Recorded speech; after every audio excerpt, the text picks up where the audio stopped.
आप सबका स्वागत है आपके अपने मनपसंद YouTube channel easy study with facts. तो फ्रेंड्स, आज हम बात करेंगे मीकोमाइकोसिस।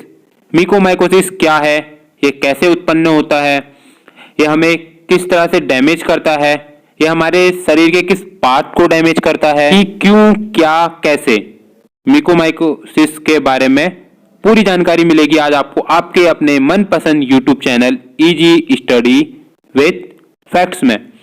तो मीकोमाइकोसिस के बारे में बात करने से पहले मैं इसके उस नाम के बारे में आपको बता दूं जिस नाम से आप सभी, हम लोग या फिर पूरा वर्ल्ड, पूरा इंडिया, पूरा न्यूज चैनल जिस नाम से इसे फेमस कर रहा है, ब्लैक फंगस, यानी कि काला कवक या फिर काली फफूंदी। फफूंदी का नाम सुनते ही आप सबके माइंड पे एक ड्रॉ बना होगा जो स्क्रीन पे आपको दिख रहा है, यानी कि जो रोटियों के ऊपर या फिर कई टाइम तक रख लेते हैं हम फ्रीजों पे, या फिर कहीं पर फ्रूट्स के ऊपर, या फिर ब्रेड्स के ऊपर फंगल लगता है या फिर फफूंदी लगती है, वही है एक ब्लैक फंगस की बीमारी। लेकिन फ्रेंड्स, ICMR के थ्रू जो बताया गया, उनकी रिपोर्ट के थ्रू ये बताया गया कि जो ये फंगस का जो इन्फेक्शन है बहुत दुर्लभ है, यानी कि बहुत कम देखा जाता है, बहुत कम केसेस में देखा जाता है कि ये इन्फेक्शन किसी को हो गया। और ये जो आजकल है ये बहुत तेज़ी से शरीर में फैला है, जिसके कारण लोगों की आंखों की रोशनी चले जा रही है और कई केसेस में आदमी की डेथ भी हो जा रही है।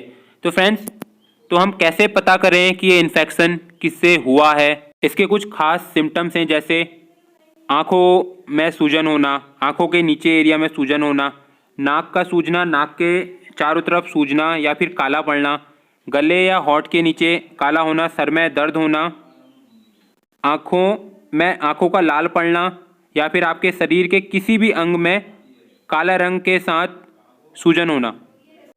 कई सारे लोग ये बोल रहे हैं कि केवल हमारे नाक, कान और गले पे ही इसका नुकसान हो रहा है। ऐसा बिल्कुल भी नहीं है, ये शरीर के हर किसी अंग को नुकसान पहुंचा सकता है। और इसका होने का मेन रीज़न है हमारे इम्यून सिस्टम या रोग प्रतिरोधक क्षमता का कमज़ोर होना।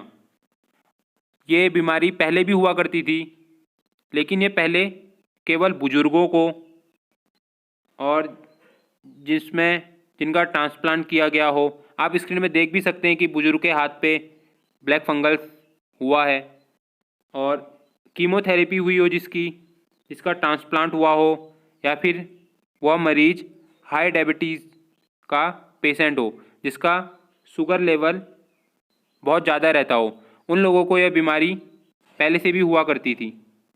क्योंकि यह सभी बीमारियां जिन पेशेंट के साथ जिनको होती हैं, या फिर जिनका डायलिसिस हुआ होता है, या फिर कीमोथेरेपी हुई होती है, उन लोगों की रोग प्रतिरोधक क्षमता कम होती है। करें इसके पहले मरीज की, तो वो दिल्ली के सर गंगा राम अस्पताल में मिला था। और अब बात करते हैं कि कोरोना वायरस के कारण क्यों हमारी इम्यूनिटी इतनी कमज़ोर हो जा रही है, कि जिसका इलाज हमारा पसीना कर सकता है, जिस बीमारी को होने से हमारा पसीना रोक सकता है, उस बीमारी को हमारा शरीर का इम्यूनिटी सिस्टम नहीं रोक पा रहा है। इसका मेन रीज़न है कोरोना वायरस में दी जाने वाली कुछ दवाएं। और ऐसा क्यों हो रहा है कि केवल ये कोरोना वायरस के मरीजों को हो रहा है? इसका रीज़न है, जब कोई कोरोना पेशेंट बहुत गंभीर हालत में चले जाता है तो उसको 24 घंटे ऑक्सीजन दी जाती है। ऑक्सीजन लगाने से उसके मुंह के चारों तरफ नमी हो जाती है, जिसके कारण ये वायरस पनपता है। और ये वायरस जब पनपता है तो उसके मुंह और नाक के माध्यम से शरीर के अंदर जाता है और गले या नाक में चिपक जाता है। आप स्क्रीन में देख रहे होंगे कि किस तरह यह चिपकता है और ये किस तरह से अपना प्रकोप दिखाता है। जब यह चिपकता है तो धीरे धीरे यह रिएक्शन करता है, अपनी मात्रा बढ़ाता है और उस एरिया को सड़ाने लगता है, जिससे कि उस एरिया में सूजन आने लगती है, स्वेलिंग होने लगती है। और अगर सही टाइम पे इसका पता न चले तो आप अपनी आंखों की रोशनी या फिर अपनी जान भी गंवा सकते हैं। तो बात करें हम उस दवा की, उस दवा का नाम है डेक्सामेथासोन, जो 1960 के दशक में केवल गठिया और अस्थमा के मरीजों के लिए उपयोग में लाई जाती थी। लेकिन कोरोना महामारी में या कोरोना की बीमारी में यह उन मरीजों के लिए एक जीवनदान साबित हुई जो मरीज वेंटिलेटर में जा चुके थे, जिनके अंदर ऑक्सीजन की बहुत कमी हो चुकी थी।